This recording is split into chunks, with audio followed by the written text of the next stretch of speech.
I call the Honourable Minister William English. Well, it's interesting to hear the interjection from the Labor side asking the question, what can you trust? Because I can tell you who they can't trust, and that's their leader with his trust. That's the answer to the question. Damien O'Connor asked, today of all days, what can you trust? And the answer is, if you're a Labor member who voted against David Cunliffe, as most of them did, they can't trust their leader with his trust.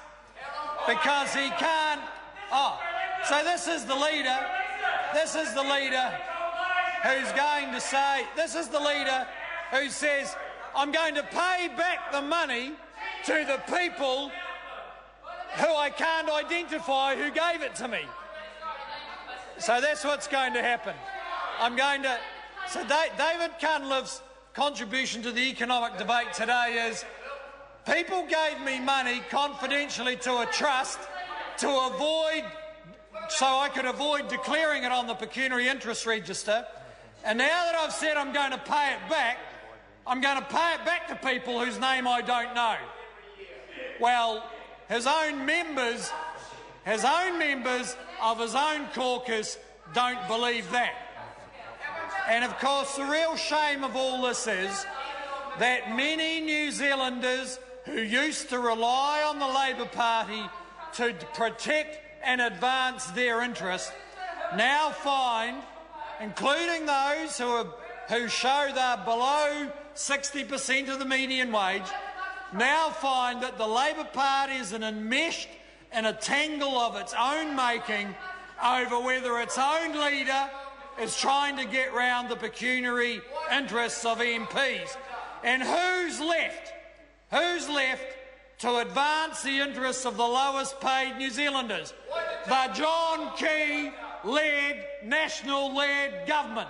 That's who.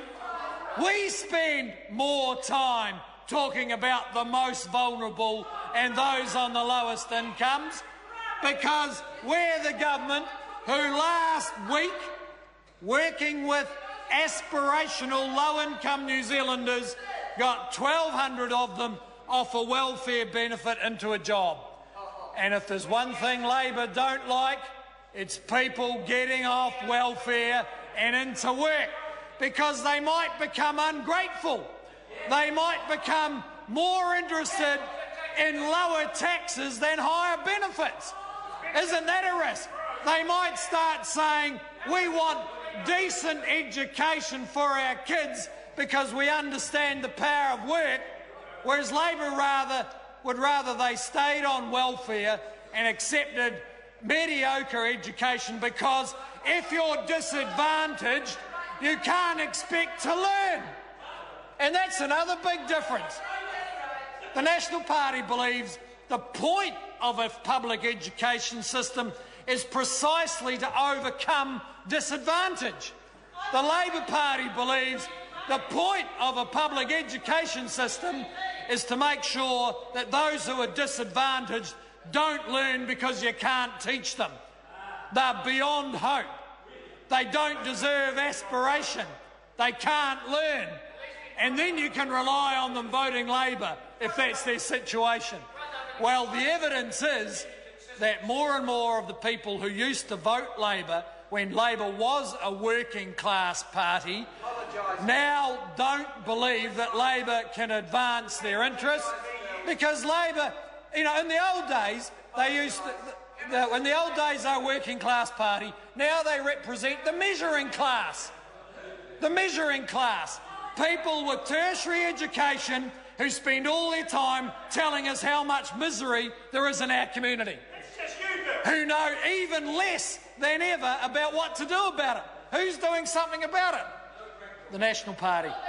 We're not sitting around spending forever arguing over measuring the misery. We're trying to break the patterns that locked it in. And that's what's behind the whole of government approach to this financial review. It's a national government focused on getting results, allowing people, working with people who've got hope and aspiration. And this year we're going to get to argue with a party who believes that none of those things can be achieved because people are too disadvantaged to be able to get ahead. We don't write them off. We work with their aspirations and their hopes. Honourable members, the question is that the report of the Finance and Expenditure Committee on the annual financial statements of the government for the year ended 30 June 2013 and the Treasury be noted. Those of that opinion will please say aye. To the contrary, no. The ayes have it. Honourable members, I understand the next financial review that members wish to debate is the financial review of